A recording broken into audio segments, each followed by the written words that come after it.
March 28, 1942. 1:22 a.m. Lower Estuary, outside St. Nazaire. The night is black enough to swallow ship's whole, until the first searchlight snaps on. A white blade of light cuts across the water and lands on the lead vessel. Then another, and another. In seconds, the river mouth becomes a stage, and every gun on shore has a front row seat. You can almost feel it, the cold Atlantic spray, the vibration of engines pushed too hard, the taste of cordite waiting in the back of your throat. On the bridge of the old destroyer HMS Campbellton, Lieutenant Commander Stephen Beatty doesn't blink. The light hits the bridge windows and turns every raindrop into glass. Men hunch low behind steel plates that were never designed for this kind of run. Someone mutters a prayer. Someone else grips the rail so hard their knuckles whiten. Ahead, the mouth of the harbor looks like a jaw full of teeth. And on both banks of the estuary, German batteries begin to wake up. A signal lamp flashes from the shore, an angry, questioning blink. Identify yourself. The kind of challenge that means one wrong answer, and the river becomes a slaughterhouse.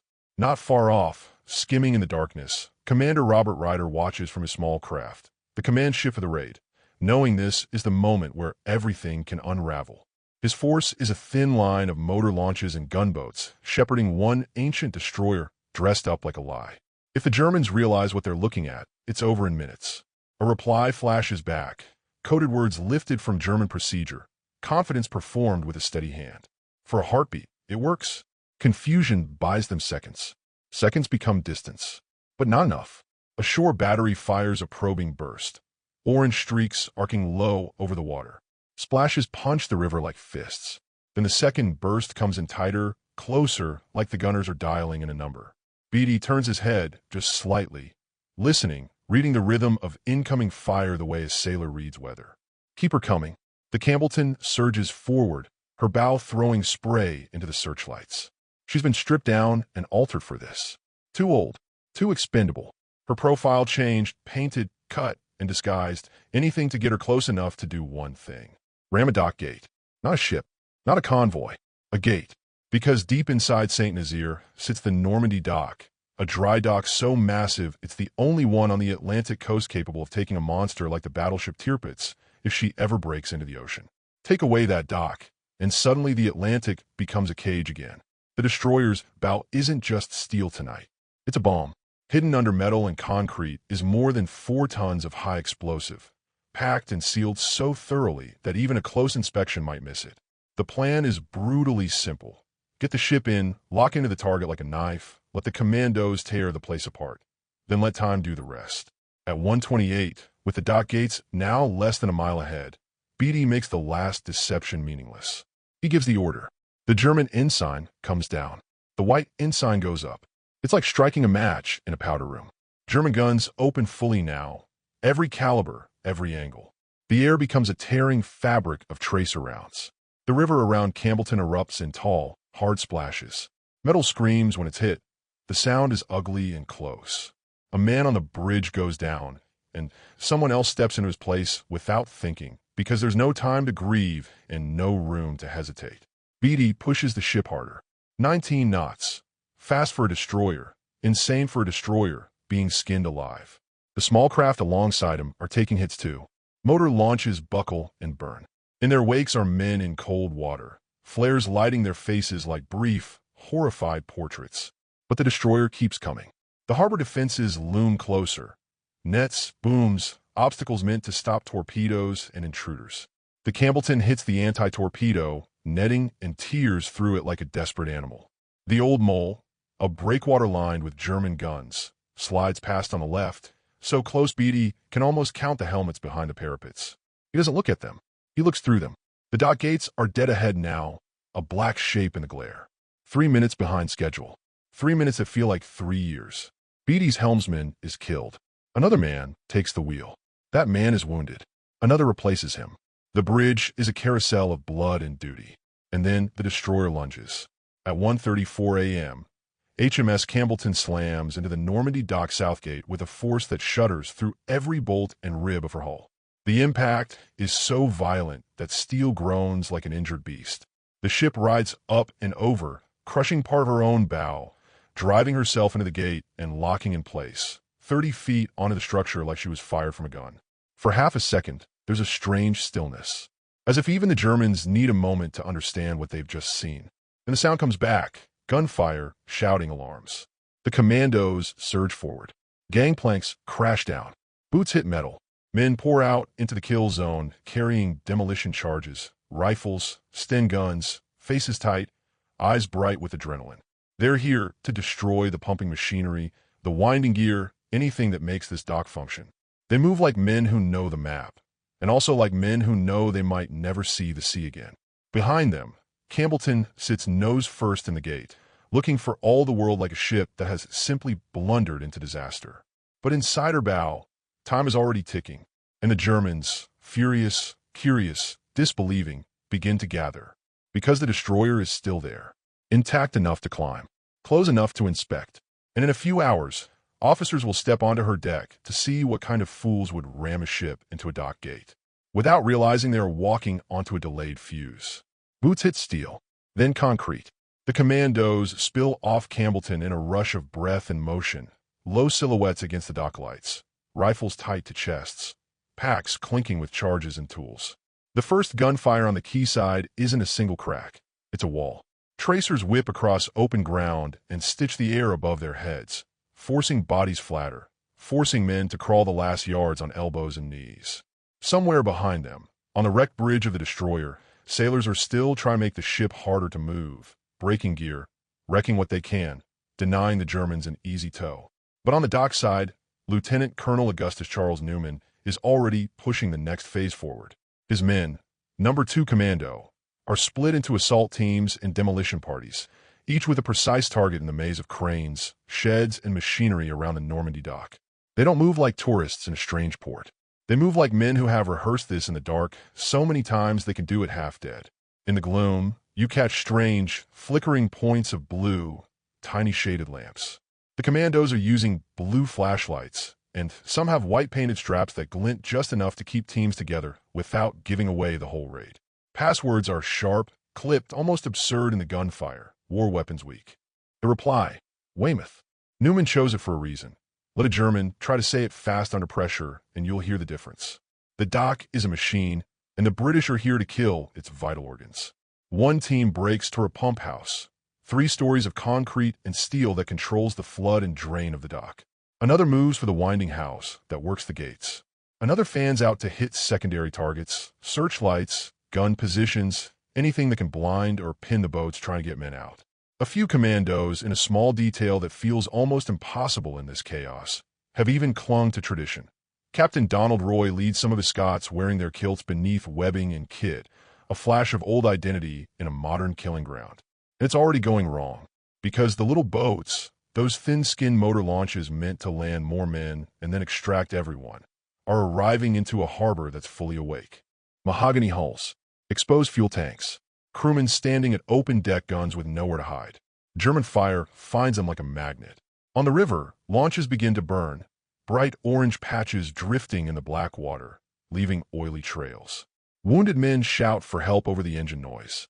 Some simply disappear into the Loire, swallowed by cold and current. Newman can't stop to watch. He has a clock in his head. 2 hours, that's what the planning says.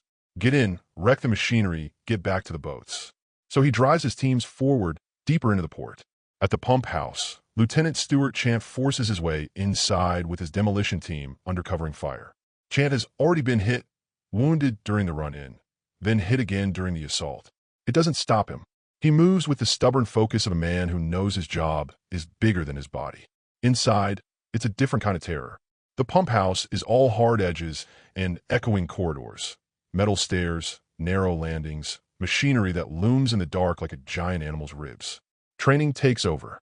Chant's team has studied blueprints provided by the French and drilled on a near-identical structure back in England until they could do it blindfolded. They don't wander. They hunt, for the pumps, for the exact points that matter.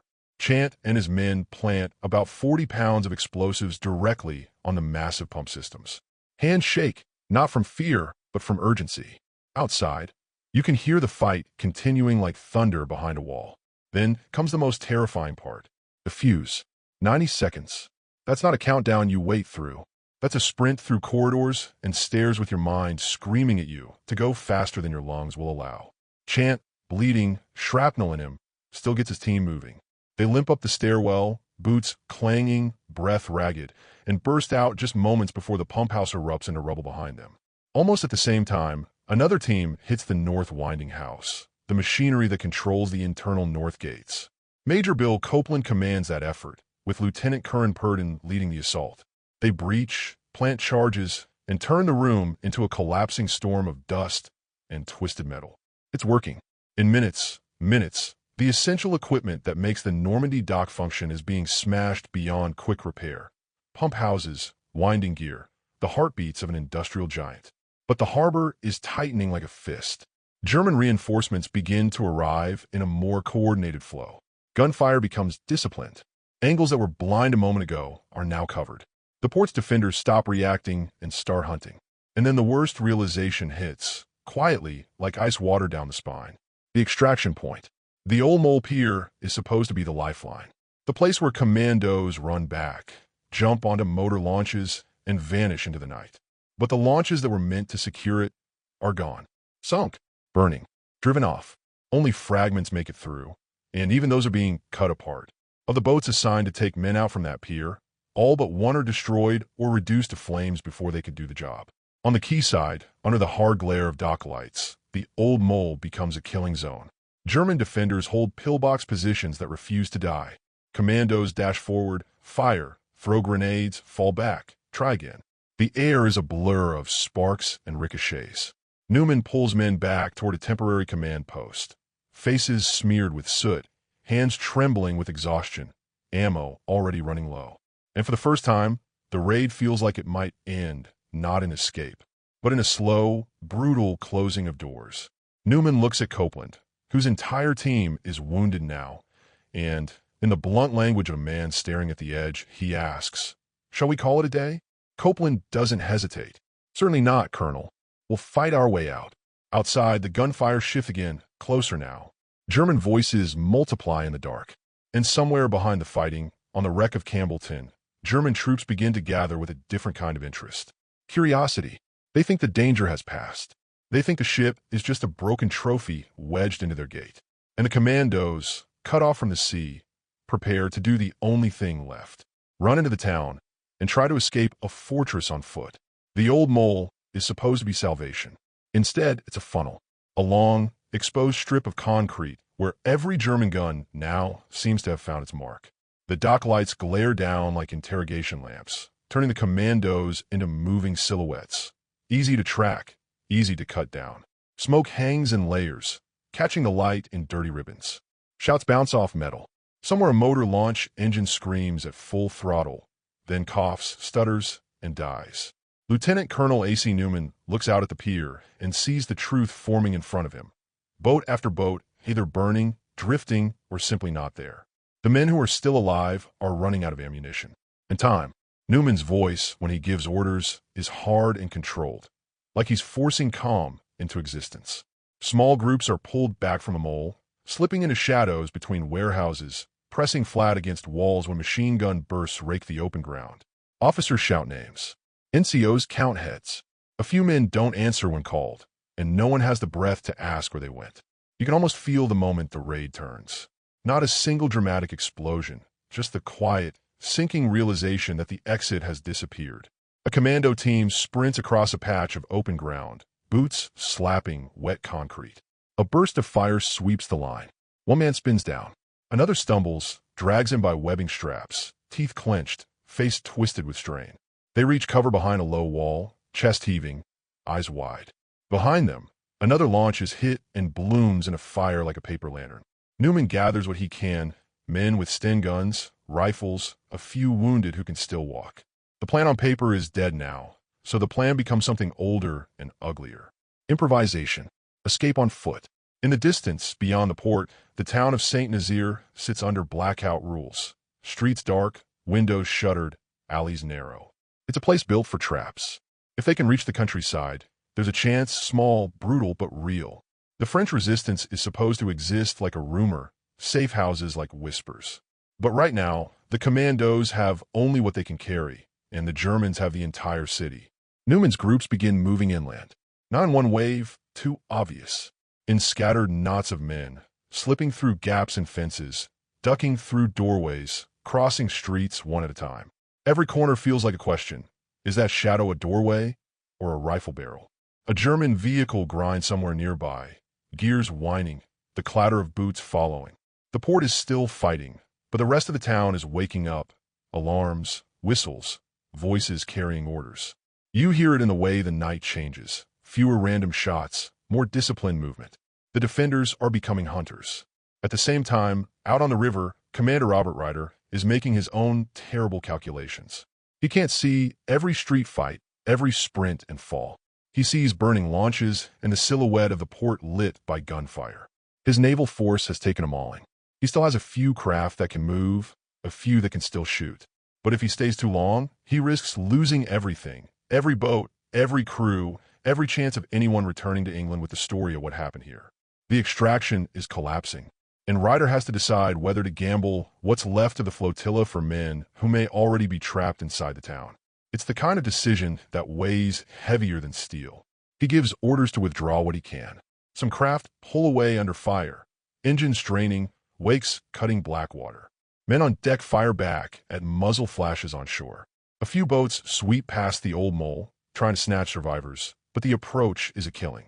Corridor, machine guns chewing the waterline, bullets sparking off metal fittings. It's not a rescue. It's a desperate grab at the edge of catastrophe. And on the dock gate itself, the destroyer remains. HMS Campbellton sits embedded in the Normandy dock gate like a wrecked animal, her bow crushed, her deck slick with blood and rain. The ship is quiet now, too quiet. The British sailors who survived the run-in have either been killed, captured, or scattered into the port's chaos. German soldiers approach cautiously at first, weapons raised, expecting traps, because what kind of enemy rams a ship into a dock gate unless there's something more? Then curiosity begins to overtake caution. They climb aboard. Boots clank against the steel deck. Flashlights flicker through damage. Men peer into compartments, poke at twisted railings, stare at the shattered bridge as if reading a story from wreckage. You can feel their disbelief. This ship was supposed to be stopped out in the estuary, not sitting here inside the harbor, wedged into the gate like a trophy. Officers arrive, not frantic men firing from cover. Formal figures in greatcoats, hands behind backs, inspecting with the calm of people who believe the danger has passed. They walk the deck slowly, pointing, speaking in clipped voices. A few sailors laugh. Someone says something about the British being mad. Below the deck plates, hidden behind altered bulkheads and reinforced structures, the explosives remain sealed. The fuses have been set for delay, and the delay is the most terrifying part because it invites people closer. Back in the town, Newman's groups begin to break apart under pressure. A squad turns down an alley and meets a German patrol head-on. Helmets, rifles, the sudden flash of surprise in both sets of eyes. For a split second, nobody fires. Then the street explodes with gunshots. A commando goes down. A German falls backward into a doorway. Survivors scatter into courtyards, over fences, through gardens. Every man suddenly alone in an occupied French city with the entire garrison now alert. In a side street, a wounded commando leans against a wall, trying to reload with shaking hands. His fingers slip on the magazine. He hears German voices around the corner, too close now. He closes his eyes for a second, breath hitching, and you can almost hear his thoughts. Not here. Not like this. Newman keeps moving, leading a dwindling column past warehouses and rail lines, trying to find a seam in the tightening net. But the net is closing from every direction. Roadblocks, patrols, vehicles moving with purpose. The Germans are no longer reacting to a raid. They're executing a sweep. And on the dock gate, a German officer steps onto the forward deck of Campbellton and looks down at the mangled bow embedded in the massive steel structure. He's close enough now to touch the wreckage. Close enough to smell the burned paint and salt and blood. He gestures to his men to come closer, to inspect, to understand. Because if the ship is here, how is it here? And somewhere deep inside the ruined destroyer, time continues to tick, silent, patient, indifferent. Dawn doesn't arrive like a sunrise. It arrives like a verdict. By early morning, the smoke has thinned, and St. Nazaire looks almost calm. If you ignore the blackened hulls drifting in the Loire, the shattered motor launches wedged against pilings, and the bodies that the tide keeps nudging against the quay, as if the river itself can't decide what to do with them. The gunfire has faded into scattered cracks. Single shots, short bursts, the occasional grenade echoing somewhere deeper in the town.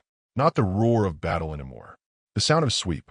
German patrols move through streets in pairs and fours, boots striking pavement in the same rhythm, rifles carried low but ready. They check doorways. They search courtyards. They shake civilians awake and demand papers. When they find a commando, it's never cinematic, just a sudden shout, a rush of bodies, the hard clack of a rifle, but a man forced to his knees. And all the while, back at the dock gate, the destroyer still sits there. HMS Campbellton. Stuck. Silent. Unnatural. In daylight, she looks worse than in the night. Her bridge is chewed open. Her rails are bent like soft wire. The bow is crushed and fused into the gate, as if the ship has become part of the dock itself. A German officer steps carefully along the deck, peering down into the mess. Burned paint, torn steel, shattered fittings. He's close enough to see the dried blood in the grooves, close enough to smell the cold metal and salt and smoke baked into everything. He speaks to another officer, gesturing down at the bow. And then, like moths drawn to a lantern, more men climb aboard. Sailors, engineers, dock workers in heavy coats, officers in clean uniforms. Even a few local French workers forced to point at machinery and explain what they know. The Germans move with the confidence of people who believe the danger is finished, because in their minds, the raid is already over. The British are dead or captured. The intruder ship is wedged and helpless. So now comes the question that matters to the occupiers. How do they do it? They lean over the damaged bow and stare at where it's embedded into the gate. They talk about towing, about cutting, about salvage, about how quickly this can be cleared. A German engineer runs a gloved hand along a plate seam, frowning at the construction, too thick in places, too reinforced, too deliberate. But nothing looks like a bomb.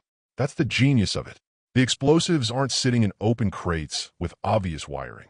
They're buried under layers of steel and concrete, packed into a space that looks like structural reinforcement, disguised as the ship's own anatomy.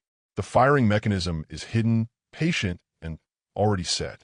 The ship doesn't feel like a trap. It feels like a wreck, and wrecks invite inspection. You can almost picture it. A man lowering his face close to the metal, squinting into a gap, thinking he's solving a puzzle, without realizing the puzzle is solving him.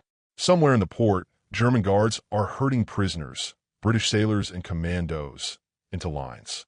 Faces bruised, eyes red from smoke and exhaustion. Some men still have their hands stained black from explosives. Their uniforms are torn. Their gear is gone. A few are wounded so badly they can barely stand. But they stand anyway, because standing is all they have left. Among them, Lieutenant Commander Stephen Beatty, bloodied from the bridge, face stiff with shock, keeps his posture as if it's armor. Nearby, commandos who survived the assault are being counted, searched, shoved. A German soldier barks orders. Another laughs at something. Someone strikes a prisoner in the ribs with a rifle, but not because it's necessary, but because it's possible. Newman isn't in a neat line. Not yet. He's somewhere in the town with remnants of his force. Small knots of men trying to move between buildings, trying to find a gap in the perimeter that doesn't exist anymore. They've been fighting and running all night. Their magazines are light. Their mouths are dry. Every sound makes them flinch. A commando slips into a courtyard behind a low wall. He thinks he has a moment to breathe. Then he hears the click of a bolt.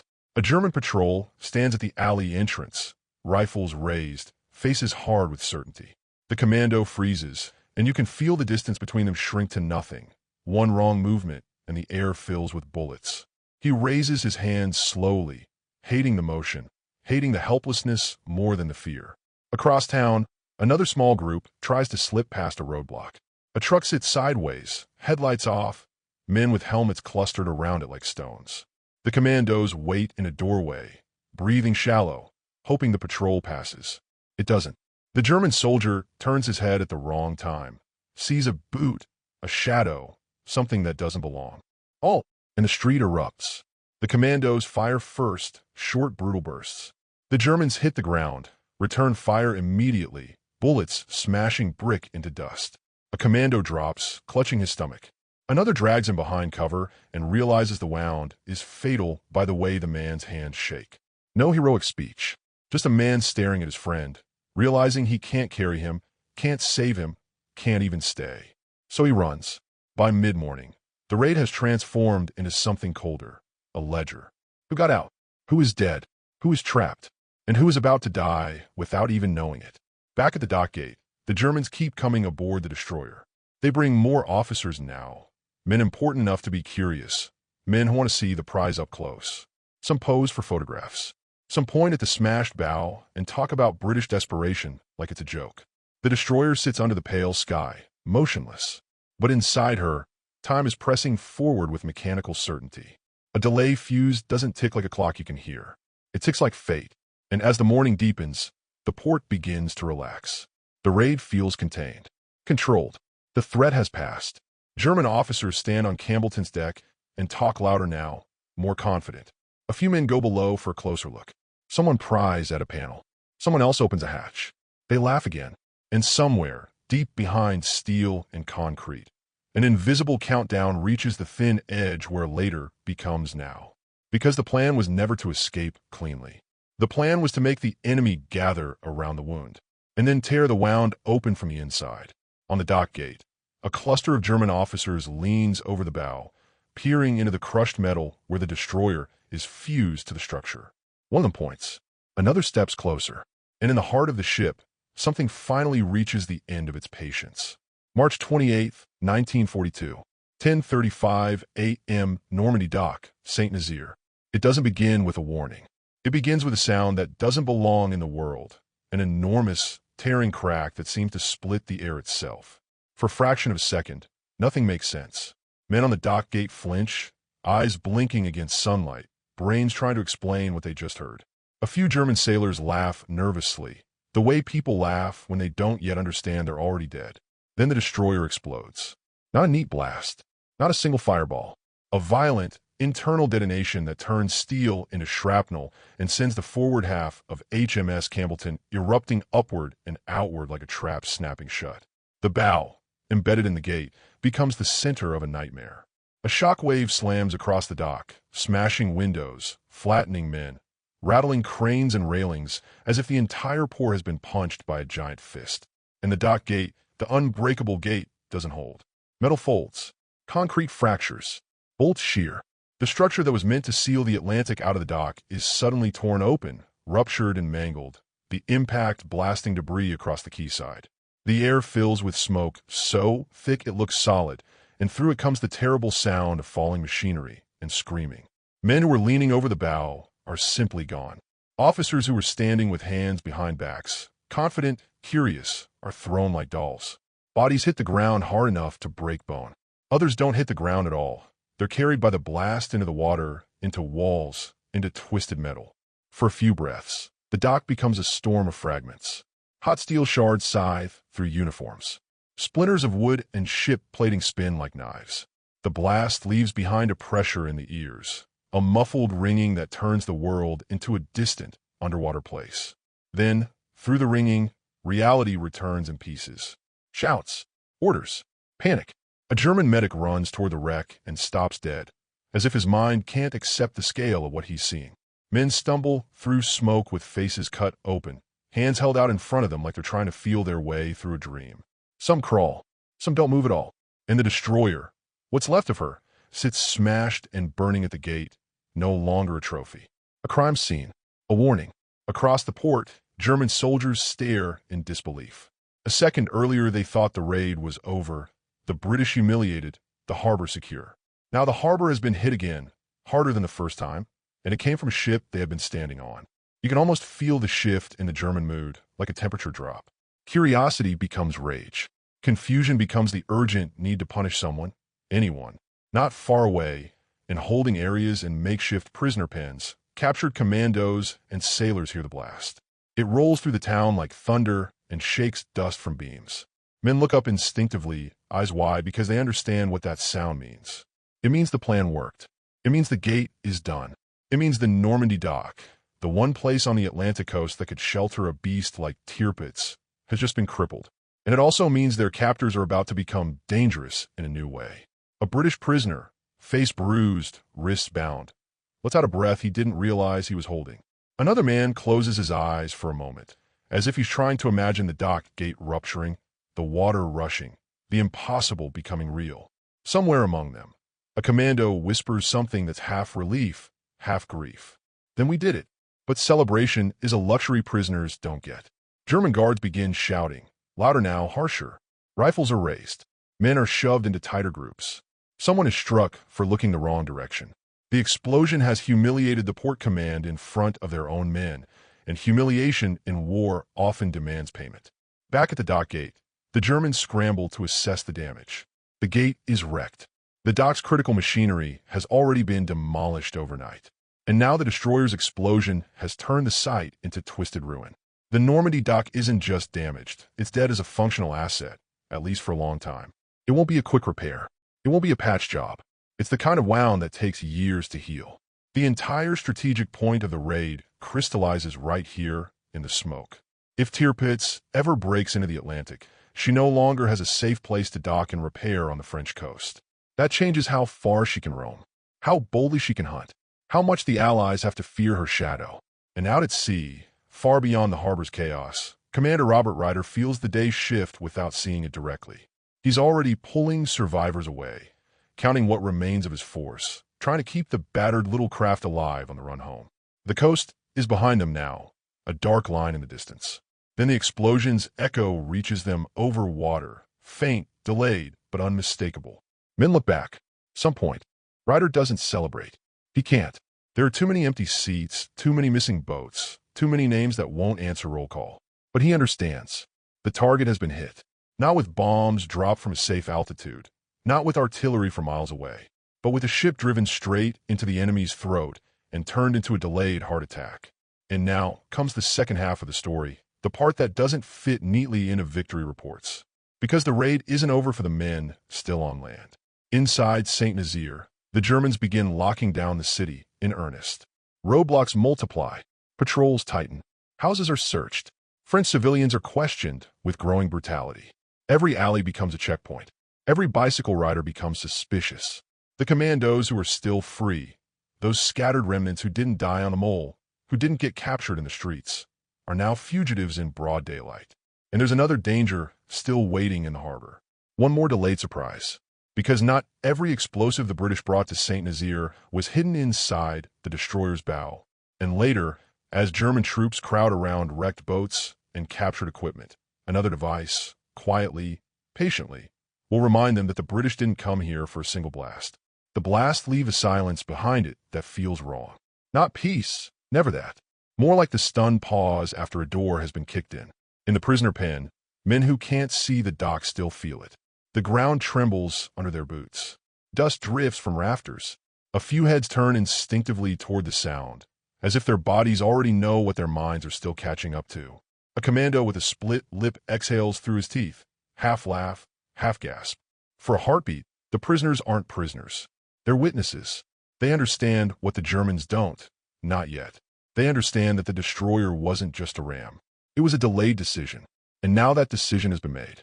Outside, the German response is immediate and human in the ugliest way. Shouting swells. Boots hammer. Rifles are raised. The guards don't know who to blame, so they blame the nearest thing that breathes. Prisoners are shoved into tighter lines. A man who looks up too long takes a blow across the shoulder. Another is slammed against a wall and searched again as if the missing answer might be hidden inside his coat. You can almost feel the temperature of the town change. The port command has been humiliated in broad daylight. Officers have died on a wreck they believed was safe to tour. Men who were laughing an hour ago are now pulling wounded comrades out of smoke with hands that won't stop shaking. And rage looks for somewhere to land. German patrols intensify the sweep with fresh urgency. St. Nazaire becomes a trap with moving walls. Checkpoints at intersections, machine guns set up on corners, helmets appearing at alley mouths like sudden punctuation marks.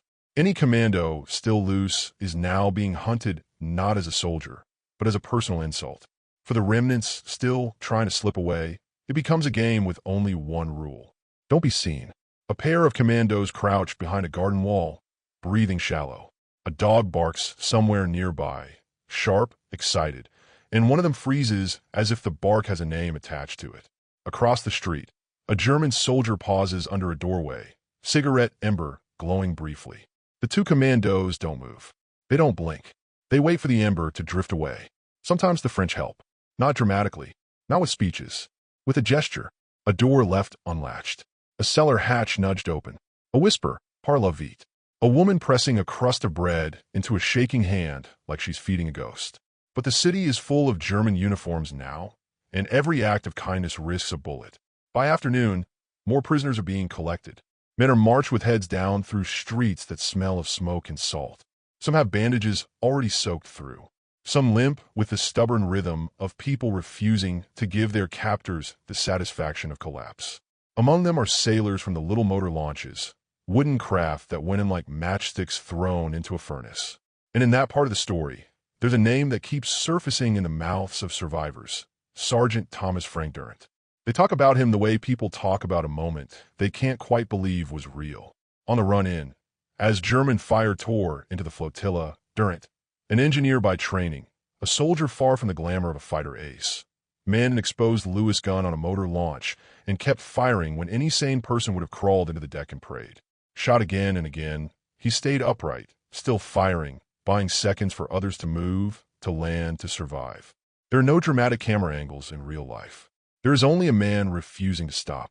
And now he's gone, dead from his wounds, or dead from the night itself. Another name added to the ledger that is growing too long. The kind of sacrifice that doesn't feel like victory until years later, when you can finally look at it without flinching. Out at sea, Commander Robert Ryder and the battered survivors of the naval force are already limping home. The return is nothing like a triumphal sail-in. It's a quiet, brutal accounting. Boats missing, deck scorched, men staring at empty positions where friends were hours ago. The sea, indifferent as ever, keeps rolling under them. When they reach England, there won't be cheering at the dock. There will be questions. There will be lists. There will be the slow horror of numbers that refuse to soften. Over 600 went in, and only a couple hundred make it home. The rest are dead in St. Nazier's water and streets, or standing in prisoner lines under German rifles. But the target is finished. The Normandy dock, Germany's Atlantic safety net, has been crippled so badly it won't be usable for the rest of the war. The dock gate is wreckage. The machinery is smashed. And the psychological wound, an enemy destroyer turned into a bomb inside a supposedly secure port, will never really heal. Still, the Germans aren't done being surprised, because not every British weapon that night was designed to explode quickly. 2 days after the raid, workers, many of them organization tote laborers, are ordered back into the basin area to clear debris and assess damage. They move carefully through twisted wreckage and charred timbers, stepping over the remains of launches and shattered equipment. German guards watch them with hard faces, rifles ready, nerves still raw. Then, late in the afternoon, March 30th, around 4:30 p.m., another blast tears through the harbor. The delayed action torpedoes fired by MTB-74, weapons set to detonate after lying in place, finally go off. The explosion is sudden and savage, echoing across the water like the harbor is being attacked all over again. Men dive for cover. Tools fly. Helmets turn in panic as everyone tries to guess where the next blow will come from. For a few seconds, the Germans think the commandos have returned. They think British fighters are still hidden in the town. They think the raid is happening again, right now. And in the chaos, something even darker happens.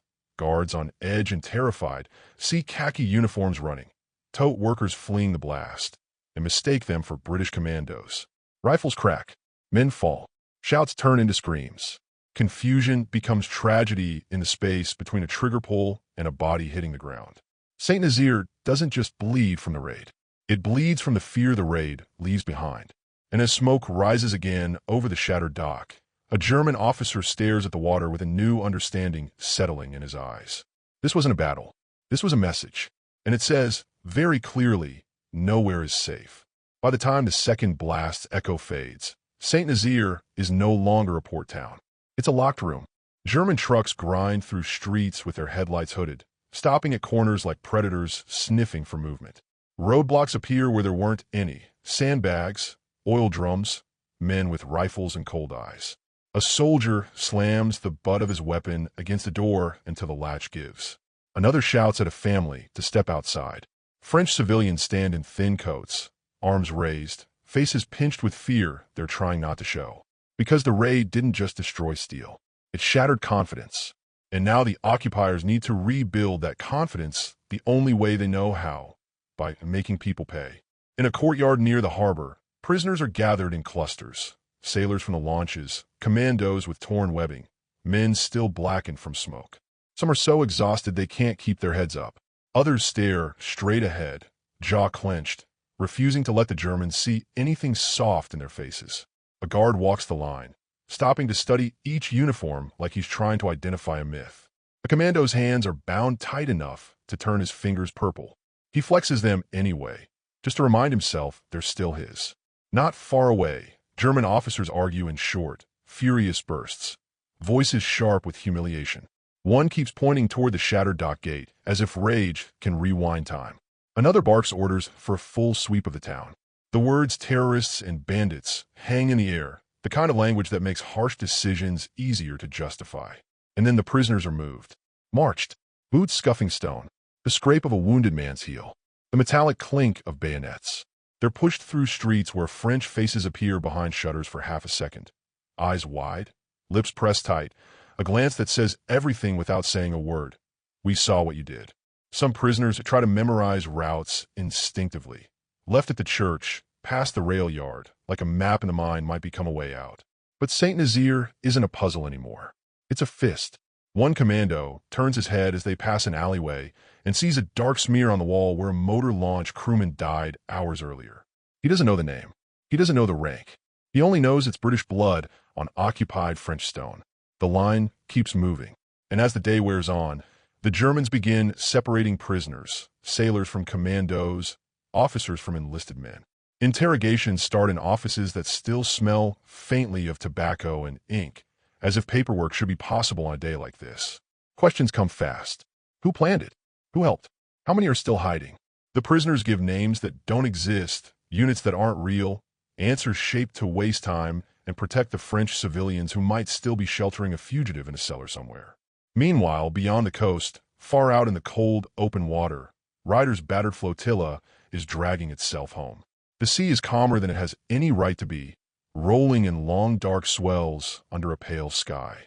The surviving boats move in a scattered, wounded formation, some with torn railings, some with black scorch marks, some with decks stained in places no one looks at for too long. Men sit where they can, against bulkheads, on ammunition boxes, on bare planks, staring at the horizon as if the horizon might explain what just happened. No one talks much. When they do, it's in fragments. Did ML306 make it? Did the colonel get out? Did the ship blow? The last question is the one that matters, the one nobody can answer yet. Because the destroyer's explosion was delayed. Because the plan depended on time. And because out here on the water, time is a cruel kind of silence. Then, hours after dawn, when the coast is aligned behind them, a faint distant concussion reaches the boats, a dull thump carried across miles of air and sea. Men look back. Some stand. Someone points, as if pointing can hold on to proof. Ryder doesn't smile. Not really. Not with so many missing. But in the set of his shoulders, something hard shifts into place. That sound is the closest thing to confirmation they'll get until photographs, until intelligence, until the slow grind of reports. It means the bow charges worked. It means Campbellton did what she came to do. When the survivors finally reach England, the return is not a victory parade. It's a roll call that feels like a courtroom. Names are read, and unanswered names stack up like weight. Of 612 men who went in, Royal Navy and commandos, only 228 are there to answer. The rest are dead or captured, and the numbers don't soften no matter how long you stare at them. Still, the raid's purpose becomes clear in the following days as intelligence filters in. The Normandy dock is out of commission for the remainder of the war. The gate is wrecked, the machinery is shattered, and the site is a scar visible even in later reconnaissance imagery. In quiet rooms, in offices where maps are spread across tables, men begin to understand what that means. It means a German battleship like Tirpitz, if she ever breaks into the Atlantic, no longer has a safe Atlantic dry dock to crawl into for repairs. It means her leash is shorter. Her risks are higher. Her shadow doesn't stretch quite as far. And then the medals begin to be discussed, not as celebration, but as acknowledgement of what it cost. 5 Victoria Crosses will be awarded for the raid. Lieutenant Commander Stephen Beatty, Lieutenant Colonel A.C. Newman, Commander Robert Ryder, and posthumously Sergeant Thomas Frank Durant and able seaman William Savage. But for many of the men who earned those moments, none of that is real yet. For them, the war has narrowed to the inside of a truck bed, a guarded march, A cold room with questions and a sickening knowledge that they're prisoners now. Alive, yes, but alive in the hands of an enemy that has just been embarrassed in front of the world. And in St. Nazaire, as the smoke finally thins, German commanders begin preparing their next move. Not against the dock, against the people who helped make it possible. Because the raid didn't only break steel, it broke the illusion that occupation was permanent. And the Germans are about to answer that break with retaliation, quietly, methodically, street by street. The city doesn't exhale after the explosions. It tightens. St. Nazaire is suddenly full of footsteps, hard, purposeful, boots that no longer run toward the dock, but away from it, fanning out into streets and alleys like blood vessels carrying panic. Every German soldier looks as if he's been personally insulted, and every French civilian looks as if they're trying to breathe without being noticed. The prisoners feel it first. They're marched in uneven lines, hands bound, heads forced forward. Not a parade, never that. More like a transfer of property. A guard walks beside them with his rifle angled casually, as if he's escorting cattle. Another guard keeps glancing toward the harbor, eyes narrowed, like he's still waiting for the port to explode again. Because after Campbellton, anything feels possible. Lieutenant Commander Stephen Beatty moves with the rigid discipline of a man who has decided fear won't get anything from him. His face is streaked with dried blood. His eyes are tired in a way sleep won't fix. The Germans recognize something in him. Rank, command presence. And that makes them more interested, not more respectful. A sailor nearby has his sleeve torn open, a crude bandage around a forearm that's swelling purple. A commando limps, one boot half shredded, trying to keep his stride, even so the guards won't smell weakness. You can almost hear the sound inside their heads, the dull, stubborn rhythm of survival. They're pushed into holding areas, warehouses, fenced yards, any structure that can keep them contained. Interrogation begins with the same cruel simplicity as always. Loud voices, bright lights, questions that repeat until they stop sounding like language. Who planned it? Who helped you? How many are still loose? Some prisoners answer with silence. Some answer with lies shaped like truth. Some answer with carefully measured details, enough to seem cooperative, never enough to betray the French who risked everything just by leaving a door unlatched. The Germans don't need answers to punish. They need excuses. Outside the fences, patrols shake down the town, and the tension bleeds into civilian life. A baker's shop is searched. A house is entered without knocking. A bicycle is stopped, the rider questioned until his voice cracks. French men are lined up against walls for identity checks that last long enough to feel like executions. A woman watches from a doorway as prisoners pass and does the smallest possible thing. She raises her hand to her chest, fingers pressed against her sternum in a quick, private gesture. I saw you. A commando meets her eyes for half a second. It's not comfort, but it's proof. Proof that the raid didn't happen in a vacuum. Proof that someone witnessed it and understood what it meant. By evening, the Germans begin moving prisoners out of the port in larger groups. Trucks, trains, whatever can take bodies quickly. Metal doors slam. The air inside smells of sweat and damp wool and exhaustion. Men sit shoulder to shoulder, backs against wooden sides, knees jammed, breathing shallow. No one speaks much. When someone does, it's a whisper, a name, a question, a fragment. Did Ryder get out? Did the colonel? Nobody knows. And not knowing becomes its own ache. Somewhere in those same days, a few commandos who were scattered into the town do what the raid planned only as a slim possibility. They disappear. Not in a heroic sprint across rooftops. More often in a back door opened by a French hand, in a cellar that smells like potatoes and fear, in civilian clothes that don't fit quite right. A uniform is buried. A beret is hidden. A British face is taught to look down when German boots pass. And for those few, the war becomes a different story. Weeks of hiding, coded knocks, whispered routes, long nights listening to German patrols outside. But for most, the story narrows. To captivity.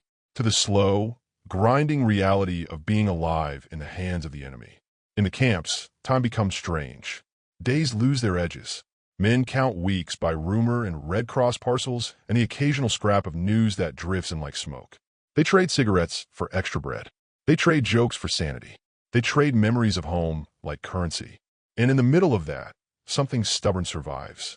Pride, because they know what they did. Even if the world never hears the details, even if the only record is the scar on a dock gate and the empty seats back in England, They know they hit a target that mattered. Back in Britain, the story is told carefully at first. Not as a blockbuster victory, not as a clean success. It's too costly for that. There are too many families waiting for letters that won't come. But the intelligence reports and aerial photos begin to confirm what the blast already promised. The Normandy dock is crippled. The gate is torn. The machinery is wrecked. The place is not coming back quickly. In rooms filled with maps and cigarette smoke, planners start writing a new sentence into their understanding of the Atlantic. If a major German surface ship breaks out, if a battleship needs repair, it has fewer places to run, fewer places to hide. And that changes everything, even if it doesn't feel like it changes anything for the men behind barbed wire. In St. Nazaire itself, the Germans begin rebuilding defenses with a kind of obsessive intensity. More guns, thicker barriers, harsher controls. The raid has made them paranoid, and paranoia hardens into concrete. The port becomes more fortified, more brutal. But the paradox is this. The more they fortify, the more they reveal fear. Because something got through. Something impossible got through. A rusty destroyer, an old ship pushed beyond her limits, came roaring up a guarded estuary, took the full weight of an occupied port's fire, and drove itself into the most important dock gate on the Atlantic coast. Then it waited, and when the occupiers finally leaned close enough to feel safe, it exploded in their faces. In a camp somewhere, a commando sits on a bunk and stares at his hands. He turns them over slowly, as if checking that they're still his. He thinks of the dock lights, the old mole, the sprint across concrete with bullets chewing the air. He thinks of the moment the ship hit, and he wonders, quietly, dangerously, what the Germans are doing right now to the French civilians who helped, even a little. Because the raid didn't just leave wreckage. It left questions. And in an occupied town, questions are often answered with force. And that answer is already moving through St. Nazaire, door to door, looking for someone to blame. The retaliation doesn't always look like a firing squad. Sometimes it looks like a clipboard. A German officer in a long coat standing under a street lamp, checking papers one by one, deciding who gets to go home and who gets taken away for questions. A knock on a door that isn't a knock, it's an order. A neighbor who suddenly won't meet your eyes because they're terrified of being seen with you. St. Nazaire lives under that pressure in the days after the raid. The dock is still smoking. Wreckage still clogs the water. And the Germans, shaken, embarrassed, furious, do what occupying forces do when they can't punish the invisible enemy. They punish the ground the enemy walked on. For the prisoners, the world compresses into corridors and wire. A guard tower, a locked gate, a ration tin slid across a table like an insult. Men who fought with everything they had now fighting the slowest battle of all, staying themselves while the days grind their edges down. Some try to hold on to routine, shave when they can, mend a torn sleeve with thread traded like gold. Keep boots clean even when it's pointless, because discipline is a kind of private rebellion. Others stare at their hands at night, fingers flexing in the dark, remembering the feel of a Sten gun's cold metal and the shockwave that came hours after they'd already been captured. Because the blast reaches them in a strange way through German behavior. A guard who was arrogant yesterday suddenly avoids eye contact today. An officer who treated them like trophies now treats them like a problem that won't go away. And the prisoners understand the truth without being told. The dock is ruined. The gate is wreckage. The mission worked. Back in Britain, confirmation arrives not as a dramatic announcement, but as a sequence of intelligence fragments that slowly harden into certainty. The Normandy dock, the only Atlantic dry dock capable of taking a ship like Tirpitz, has been smashed and won't be usable the way Germany needed it. Maps on tables change meaning overnight. For months, the Atlantic has felt like a chessboard where one German battleship could force everyone else to move carefully. But without a safe repair haven on the French coast, that battleship's freedom narrows. Damage becomes riskier. Boldness becomes expensive. Even the threat of Tirpitz, the fear she projects, gets a little less room to breathe. And then the accounting comes. Not strategy, human cost. 612 men went in. 228 came back to Britain. 169 were killed. 215 were captured. Those numbers land like a blow because they don't sound like a raid. They sound like a battle. Families read telegrams with shaking hands. Officers sit with lists and stare too long at the blank spaces. Ships' companies back in port look at the sea and see, for a moment, not water, but the lure lit by tracer fire. And yet, the raid is recognized for what it was. Not just bravery, precision. a thing executed under conditions that should have made it impossible. The decorations begin to appear, and they read like a roll call of the raid's spine. 5 Victoria Crosses awarded for St. Nazaire. Lieutenant Commander Stephen Beatty, Lieutenant Colonel A.C. Newman, Commander Robert Ryder, and posthumously Sergeant Thomas Frank Durant and able seaman William Savage. But medals for the men who lived are complicated. Some wear them and feel only the weight of who isn't there to wear theirs. Some accept them on behalf of crews whose names never made headlines. The men who drove motor launches straight into machine gun fire, who kept engines running while bullets punched through fuel tanks, who stayed on deck guns until there was nothing left to hold them upright. And in St. Nazaire, the dock sits as a message written in wreckage. The Germans repair what they can, fortify what they can, build thicker walls, more guns, more control. But the dock's wound is not something you sand down and repaint. It's structural. It's permanent for the war.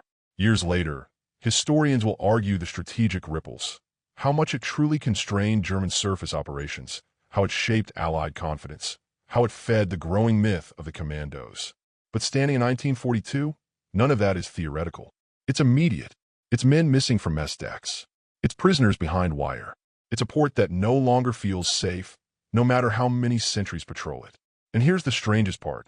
This is where the story becomes bigger than St. Nazaire. Because the raid changes the tone of the war.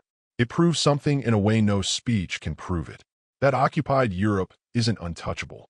That a heavily defended target can be hit, not by massed armies, but by a handful of men with a plan sharp enough to cut steel.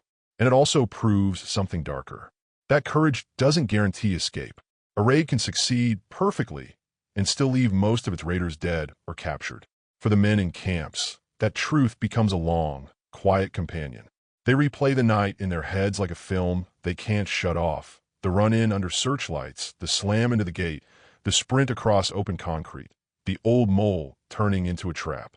Sometimes, when morale drops, someone will whisper the name Campbellton like a talisman. Not because it saves them, because it reminds them they weren't powerless. And in St. Nazaire, long after the smoke clears, locals will remember the night the harbor turned bright as day, when the occupiers panicked, when the river filled with fire, when a ship became a weapon and then a delayed thunderclap. But there's one last image, one final beat, that seals the raid into legend. It isn't the explosion. It's what comes after. Because even in victory, the destroyer doesn't vanish. Her wreck remains, embedded in the dock like a fossil of violence and daring, a reminder that the gate was broken from the inside. And when Allied aircraft return later to photograph the damage, the images don't just confirm the dock is ruined. They confirm something else. The impossible thing really happened. And now the war has to live with the fact that it can happen again. The photographs arrive like cold proof. Not propaganda, evidence. Grainy reconnaissance images, lines and shadows on paper, passed across desks by men who don't raise their voices because there's nothing to shout about anymore. The dock gate looks wrong, even from the air. The geometry of the harbor has been rewritten. Where there should be clean lines and solid structure, there's a jagged wound, twisted metal, broken edges, debris smeared across the basin like an afterimage of violence. And there, unmistakable, is the shape that shouldn't exist. The wreck of a destroyer fused to the gate. A warship used like a battering ram. It's one thing to hear the story in a briefing. It's another to see it frozen in a photograph, like a scar you can't deny. In St. Nazaire, the Germans work around the ruin with a grim kind of discipline. They bring in engineers. They bring in laborers. They bring in more guards than they ever needed before. Concrete barriers rise. New gun emplacements appear. Searchlights are repositioned. Patrol routes multiply. But all that building is really just an argument with the past. The raid already happened, and it left behind a permanent question in every German commander's mind. What else can they reach? Every time a sentry hears a sound in the dark, the mind goes back to that night on the Loire. Searchlights snapping on, engines roaring, a ship refusing to stop. Every time a German officer steps onto a dock, he remembers the day officers stepped onto Campbellton, and then the world exploded. That memory becomes a weapon all on its own. In Britain, the raid story begins to take on a shape that people can carry. Not a clean victory, not a neat success, but a legend built from contradictions. A mission that cost too much, yet accomplished exactly what it needed to. The men who returned are not celebrated like conquering heroes. They're exhausted, haunted, quiet. Some can't sleep without seeing tracer fire on water. Some can't hear a sudden loud noise without feeling the bridge of a destroyer shudder beneath their feet. But when they speak, when they finally do, it's always the same details that slip out first. The glare of the searchlights, the river turning into a corridor of fire, the impact, steel groaning, bodies thrown forward, the sudden certainty that they're in, and then the feeling of stepping off the ship into a port that wants to kill you. The prisoners, scattered across camps, live with a different version of the story. For them, Operation Chariot becomes a private possession, something they hold close because it proves who they are. It proves they weren't just captured men. They were the edge of something sharp. In the camp huts at night, names are spoken like small prayers. Newman, Ryder, Beatty, Durant, Savage, not as saints, as reminders. And for those who will never come home, those names are all the living can offer. Years later, long after the war, St. Nazaire will still carry the imprint. The dock will be repaired eventually, because humans rebuild what humans break. But the raid lives on in monuments, in memory, in the way the story refuses to fade. The site becomes a place where people stand quietly and try to imagine what it sounded like when an old destroyer came roaring up a defended river at night. Try to imagine what it felt like to be on that bridge, to keep coming anyway, because that's the real heart of Operation Chariot. Not just strategy, not just tonnage and gates and dry docks. It's the emotional physics of a decision made under fire. Go closer. Don't stop. Hit the target, even if you never get out. And that decision, the willingness to trade certainty of survival for certainty of impact, becomes a kind of myth that spreads beyond St. Nazaire. It feeds the growing identity of commando warfare. It hardens Allied confidence. It tells occupied Europe that the enemy can be struck in places he believes are protected by walls and routine. The raid doesn't win the war, but it changes what the war feels like. It teaches the Germans to fear the night differently. It teaches the Allies that audacity isn't just romance, it can be practical. And it teaches everyone watching that a single operation, executed with precision and nerve, can reshape strategic reality far beyond its size. When historians later ask why Operation Chariot endures, the answer isn't only that it destroyed a dock. It's that it did so in a way that burned itself into the imagination. A destroyer as a bomb, a harbor as a trap, a delayed fuse as a second attack, and men who knew the odds and went anyway. The story ends where it began, in St. Nazaire, with the gate broken and the harbor forever changed. But if you listen closely behind the facts and dates, there's one last sound you can almost hear. The roar of engines in the dark, the snap of a searchlight, and the moment steel meets steel with a force so absolute it becomes history. Yendi.